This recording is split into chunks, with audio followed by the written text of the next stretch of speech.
जय हिंद। आज के इस वीडियो में हम वीज़ा और पासपोर्ट को कंप्लीट एक्सप्लेन करेंगे और इस एक्सप्लेनेशन का पीडीएफ आप डिस्क्रिप्शन से डाउनलोड कर सकते हैं। जब हमें दूसरे कंट्री में जाना होता है तो अपने देश से परमिशन लेना पासपोर्ट। इंडियन गवर्नमेंट 3 तरह का पासपोर्ट जारी करता है। एक साधारण पासपोर्ट जिसका कलर ब्लू होता है और यह आम नागरिकों को दिया जाता है, जैसे हम सभी को। दूसरा जो पासपोर्ट होता है वो ऑफिशियल पासपोर्ट होता है। यह सरकारी अधिकारियों के लिए दिया जाता है जो सरकारी काम से विदेश में जाते हैं, जैसे आईएएस, आईपीएस, आईएफएस, इन सबको ऑफिशियल पासपोर्ट दिया जाता है। ऑफिशियल पासपोर्ट का कलर वाइट होता है। तीसरा जो पासपोर्ट होता है वो है डिप्लोमेटिक पासपोर्ट। इसका कलर मैरून कलर का ये होता है। यह मंत्रियों सांसदों को दिया जाता है। इसे डी कैटेगरी का भी पासपोर्ट कहते हैं। ये इंडियन गवर्नमेंट 3 तरह का पासपोर्ट जारी करता है। पासपोर्ट को हम फिर 2 तरीकों से डिवाइड कर सकते हैं। एक होता है जनरल पासपोर्ट, एक होता है तत्काल पासपोर्ट। अगर आप जनरल पासपोर्ट बनवाना चाहते हैं तो आपको 15 से 20 दिन लग जाएगा और जनरल पासपोर्ट बनवाने के लिए आपको 15 से 2000 तक का रुपया लगेगा। अगर आप 36 पेज का पासपोर्ट बनवाते हैं तो 1500 लगेगा। 60 पेज का पासपोर्ट बनाते हैं तो आपको 2000 रुपये लगेंगे। तत्काल पासपोर्ट बनवाना चाहते हैं तो आप 3 से 7 दिन के बीच आपका पासपोर्ट बन जाएगा, तो उसके लिए आपको 2000 रुपया एक्स्ट्रा देना होगा। मतलब 36 पेज का पासपोर्ट बनाइएगा तो आपको 3500 देना होगा। 60 पेज का पासपोर्ट बनाएंगे तो आपको 4000 रुपये देने होंगे। तो 36 पेज और 60 पेज का मतलब क्या हुआ? तो जिसको विदेशों में ज़्यादा यात्रा करना होता है उसे 60 पेज का पासपोर्ट बनवाते हैं, और जो विदेशों में कम यात्रा करते हैं वो 36 पेज का पासपोर्ट बनाते हैं। पासपोर्ट का वैलिडिटी 10 साल के लिए होता है। पासपोर्ट को हम फिर 2 तरीक़ों से डिवाइड कर सकते हैं। एक होता है ECR passport, immigration check required passport. एक होता है नॉन ईसीआर या ECNR passport, immigration check not required. तो इन दोनों में आखिर डिफरेंस क्या है? तो ईसीआर पासपोर्ट उन लोगों को बनाया जाता है जिनके पास 10वीं का मार्कशीट नहीं होता है। ये नॉन एजुकेटेड के लिए होता है। और नॉन ईसीआर पासपोर्ट उन लोगों के लिए बनाया जाता है जिसके पास 10वीं का मार्कशीट होता है, मतलब जो पढ़े लिखे लोग होते हैं। एजुकेटेड पर्सन के लिए नॉन ईसीआर पासपोर्ट बनाया जाता है। तो आखिर इन दोनों में डिफरेंस क्या है? तो ईसीआर पासपोर्ट वाले इन 18 कंट्रीज़ में नहीं जा सकते हैं। Sudan, Libya, Lebanon, Syria, Jordan, Saudi Arab, Yemen, Oman, UAE, Qatar, Bahrain, Kuwait, Iraq, Afghanistan, Thailand, Malaysia, Brunei, Indonesia, इन 18 कंट्रीज़ में ईसीआर पासपोर्ट वाले नहीं जा सकते हैं। अगर ईसीआर पासपोर्ट वाले इन 18 कंट्रीज़ में जाना चाहते हैं तो उन्हें एक अलग से सर्टिफिकेट बनवाना होता है जिसे पीसीसी सर्टिफिकेट कहते हैं, पुलिस क्लियरेंस सर्टिफिकेट कहते हैं। अगर ये उनके पास होगा तो ये ईसीआर पासपोर्ट वाले इन 18 कंट्रीज़ में जा सकते हैं। और ईसीआर पासपोर्ट जिनके पास है अगर वो 50 साल के हो जाता है तो automatically ECR passport non ECR passport में बदल जाता है 50 साल के बाद। जो भारत के नागरिक है वो इंडियन पासपोर्ट बनवा सकते हैं। इसमें एज लिमिट नहीं होता है। 1 साल का बच्चा भी पासपोर्ट बना सकता है, बुढ़े भी पासपोर्ट बनवा सकते हैं। अब बात करते हैं कि हेनले पासपोर्ट इंडेक्स क्या होता है। हेनले पासपोर्ट इंडेक्स यह बताता है कि किसी देश का पासपोर्ट कितना पावरफुल है, मतलब आप उस देश के पासपोर्ट से कितने देशों में फ्री वीज़ा के विजिट कर सकते हैं। जिस पासपोर्ट से आप जितने देशों में फ्री वीज़ा के विजिट कर सकते हैं वह पासपोर्ट उतना ही पावरफुल माना जाता है। हेनले पासपोर्ट इंडेक्स को जारी करता है हेनले एंड पार्टनर्स, एक संस्था है जिसकी मुख्यालय लंदन में है।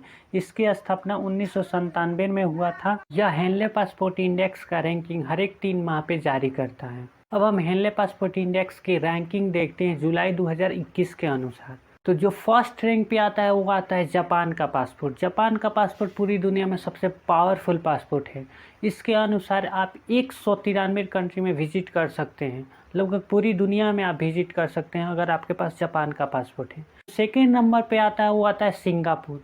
सिंगापुर का पासपोर्ट से आप 192 कंट्री में घूम सकते हैं फ्री वीज़ा के। जो थर्ड रैंक पे आता है वो आता है जर्मनी और साउथ कोरिया आता है। ये रैंक किए हैं 191 कंट्री में आप घूम सकते हैं इनके पासपोर्ट से। जो फोर्थ रैंक करते हैं वो है स्पेन, इटली, लग्जमबर्ग और फिनलैंड। ये 4 कंट्री 4 रैंक पे आते हैं। ये स्कोर किए हैं 190 कंट्री में आप घूम सकते हैं इन चारों कंट्री के पासपोर्ट से। फिफ्थ नंबर पे है डेनमार्क और ऑस्ट्रिया। इसके अनुसार आप 189 कंट्री में फ्री वीज़ा के घूम सकते हैं। अब देखते हैं भारत की रैंकिंग क्या है। तो भारत का स्थान आता है 90वां। 90वां स्थान है भारत का। इसमें मतलब 3 कंट्री हैं, इस तजाकिस्तान, गिब्बॉन और भारत, इनकी रैंकिंग है। 90वें नंबर पे ये आते हैं। इनके अनुसार आप 58 कंट्री में फ्री वीज़ा के घूम सकते हैं। अब बात करते हैं भारत के पड़ोसी देश का रैंकिंग देख लेते हैं। तो भूटान का रैंकिंग है 95। इसके अनुसार आप 53 कंट्री में फ्री वीज़ा के घूम सकते हैं, जैसा कि यहाँ पे स्क्रीन पे देख सकते हैं।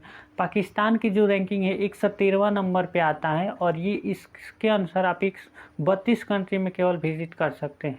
जो लास्ट रैंक आता है वो है अफगानिस्तान का। इसका रैंकिंग है 116वां नंबर पे आता है। इसके अनुसार आप केवल 26 कंट्री में विजिट कर सकते हैं। अब बात करते हैं पासपोर्ट बनाने का प्रोसेस क्या होता है, आप कैसे पासपोर्ट बनवा सकते हैं। तो पासपोर्ट बनवाने के लिए आपके पास आधार कार्ड होना चाहिए, पासपोर्ट साइज फ़ोटो होना चाहिए, और 10वीं का मार्कशीट होना चाहिए। 10वीं का मार्कशीट नहीं भी है तो भी आपका पासपोर्ट बन जाएगा। तो सबसे पहले आपको ऑनलाइन फॉर्म अप्लाई करना होगा। www.passportindia.government.in पे आप अप्लाई करेंगे ऑनलाइन फॉर्म। उसके बाद आपको पासपोर्ट ऑफिस से इन्फॉर्म किया जाएगा। वहाँ पे आप सारा ओरिजिनल डॉक्यूमेंट्स लेकर आप जाएंगे। वहाँ पे आपका वेरिफिकेशन किया जाएगा सारा डॉक्यूमेंट्स के बाद। फिर वहाँ से आपका पासपोर्ट पुलिस स्टेशन में भेज दिया जाएगा। फिर वहाँ पे आपको इन्फॉर्म किया जाएगा। फिर वहाँ पे जाएंगे आप अपना एक एविडेंस ले करके, और फिर वहाँ पे आपका जांच किया जाएगा कि आप पे कोई केस तो नहीं है, आप पे कोई मुकदमा तो नहीं चल रहा है, आप कोई मर्डरर तो नहीं है, चोरी करने वाले तो नहीं है। ये सारा आपका जांच किया जाएगा। फिर वहाँ से आपका पासपोर्ट बनवाने का प्रोसेस। पासपोर्ट का वैलिडिटी 10 ईयर्स का होता है। तो अगर आपका वैलिडिटी ख़त्म हो गया तो फिर से रिन्यू कराने के लिए फिर से यही प्रोसेस आपको अपनाना पड़ेगा, ऑनलाइन करना पड़ेगा। फिर पासपोर्ट ऑफिस जाकर वेरिफिकेशन कराना, फिर पुलिस स्टेशन जाकर आपको जांच कराना होगा। फिर आपको फिर वही प्रोसेस करके आपका पासपोर्ट रिन्यू भी हो जाएगा। अब देखते हैं वीज़ा क्या होता है। तो हमें जिस कंट्री में जाना होता है उस कंट्री से परमिशन लेना वीज़ा कहलाता है, विजिटर इंटरनेशनल स्टे एडमिशन। अब बात करते हैं कि वीज़ा कैसे ले सकते हैं। तो जिस कंट्री में आपको जाना होगा उस कंट्री के एम्बेसी से आपको वीज़ा लेना होता है। हर एक देश का एम्बेसी दिल्ली में है। वहाँ पे जाइएगा, वहाँ पे आपको इंटरव्यू होगा, क्वेश्चन पूछे जाएंगे, क्यों जाना चाहते हैं, क्या करना है, वो सब पूछेंगे। उसके बाद से आपको वीज़ा प्रोवाइड करेंगे वहाँ से, तो वो वीज़ा ले सकते हैं। ऐसे हर एक देश का, हर एक कंट्री का भी एम्बेसी दिल्ली में है, वहाँ से आप वीज़ा ले सकते हैं। अब बात करते हैं टाइप्स ऑफ वीज़ा के। तो एक होता है ट्रांजिट वीज़ा, यह 72 घंटों के लिए दिया जाता है, किसी खास काम के लिए दिया जाता है ट्रांजिट वीज़ा। होता है टूरिस्ट वीज़ा, ये घूमने के लिए दिया जाता है टूरिस्टों को।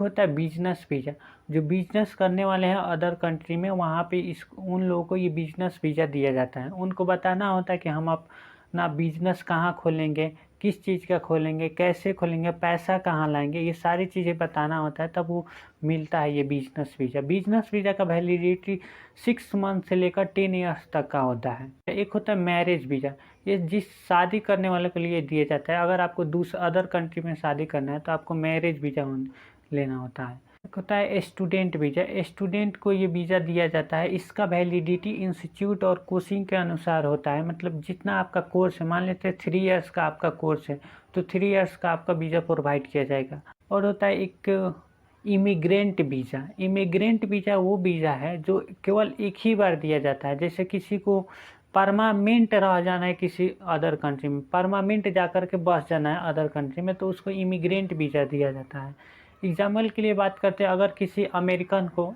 अमेरिका अच्छा बिल्कुल नहीं लग रहा है, उसको भारत बहुत अच्छा लग रहा है, तो वो चाहेगा कि नहीं हम भारत की नागरिकता लें और यहीं पे बढ़ जाए, तो वो अमेरिका वाला क्या करेगा, भारत के एम्बेसी से इमिग्रेंट वीज़ा लेगा और वहाँ से इमिग्रेंट वीज़ा लेकर के भारत में आएगा और यहाँ पे परमानेंट रह जाएगा। तो ये होता है इमिग्रेंट वीज़ा। भारत के पासपोर्ट के अनुसार आप 58 देशों में फ्री वीज़ा घूम सकते हैं। ये फ्री वीज़ा 3 तरह से दिया जाता है। एक होता है फ्री वीज़ा, तो फ्री मिल जाता है, जैसे आपको नेपाल जाना है, भूटान जाना है तो वीज़ा की कोई ज़रूरत नहीं है, जाइए कूद जाइए नेपाल में। एक होता है ई वीज़ा। ई वीज़ा क्या होता है, इलेक्ट्रॉनिक वीज़ा। आपको अप्लाई कर देना, ऑनलाइन अप्लाई कर देते हैं, आपसे 2-3 दिन में आपका वीज़ा मिल जाता है। जैसे म्यांमार आपको जाना है, तो म्यांमार जाना है तो आप ई वीज़ा अप्लाई कर दीजिए, पहले 1-2 दिन अप्लाई कर दीजिए और वो 1-2 दिन में आपका वीज़ा आ जाएगा। तो ये ई वीज़ा होता है, ये भी फ्री होता है।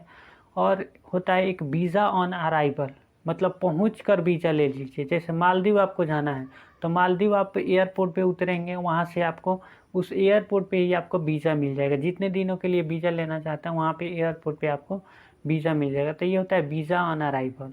तो ये 3 तरह से होता है, e visa, visa on arrival, free visa, ये तीनों एक ही है। तो ये तीनों का लिस्ट आप देख सकते हैं यहाँ पे किन किन कंट्री में ई वीज़ा है, किन कंट्री में फ्री वीज़ा है, किन कंट्री में वीज़ा ऑन अराइवल है। एक स्टिकर वीज़ा भी होता है जो आपको एम्बेसी से इंटरव्यू दे के लेते हैं, मतलब पेज पे लेते हैं, वो है स्टिकर वीज़ा। ये बहुत मुश्किल से मिलता है, इसके लिए आपको इंटरव्यू देना होता है, क्वेश्चन पूछेंगे मिलेगा कि नहीं मिलेगा, इसमें बहुत तामझाम होता है। तो स्टिकर वीज़ा भी होता है। Thank you for watching.